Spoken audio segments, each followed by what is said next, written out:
Hello mga langga! Let's watch. Grabe, bonggahan talaga ang celebration ng ating lalabs.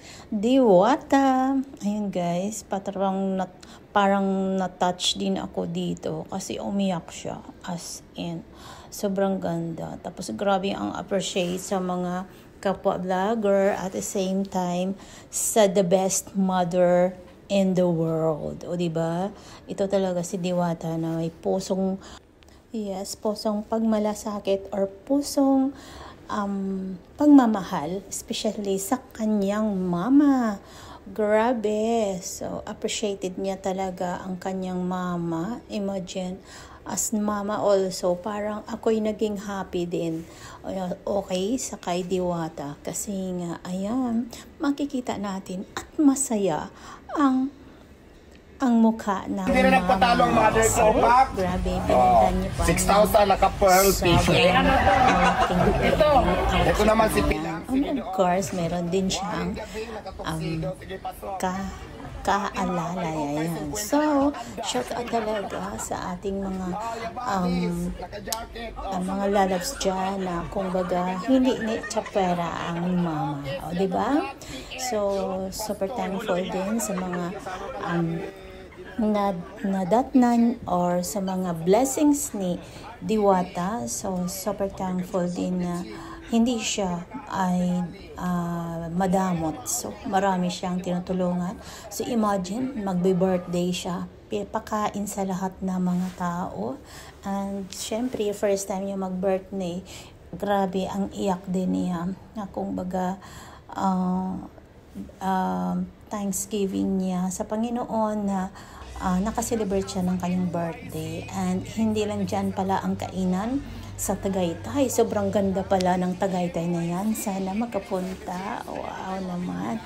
And of course, meron palang extension na celebration. Imagine free ang pagkain from 10 to 3 p.m. So, swerte talaga ang mga taong malapit doon kasi libre ang pagkain. Imagine. And it's not very easy din ang ginawa ni Diwata, di ba? Simpleng pagkain pero nakabusog pero nakatulong sa mga kapwa. O di ba lalo na sa mga naka-budget. Yung mga iba dyan na nagsasalita ng hindi okay. Siguro hindi din sila sanay sa ganyang mga pamamaraan ng or talagang meron talaga silang ugali. Kaya hayaan na natin sila. Alright, thank you so much and permission to share your video Lalabs Diwata because alam mo naman kahit sa page ko sa YT ko talagang makikita mo ang aking mga videos nandyan ka naka-starring means I love you and you are my lodi because super galing nyo at you are our inspiration. O diba? At of course, inspiration ka din kasi meron din ako isang alaga na may pangalan Diwata. O di, God bless. God bless again and again and again. Thanks for watching, guys.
naman niya to. Habulin natin. Madam, page mo to. Wala. Mag-hi ka. Hi po sa pits ko. Hello sa pits ko. Daming nakain. Naglibre kasi tayo ng Paris kanina simula ng alas 10 ng umaga.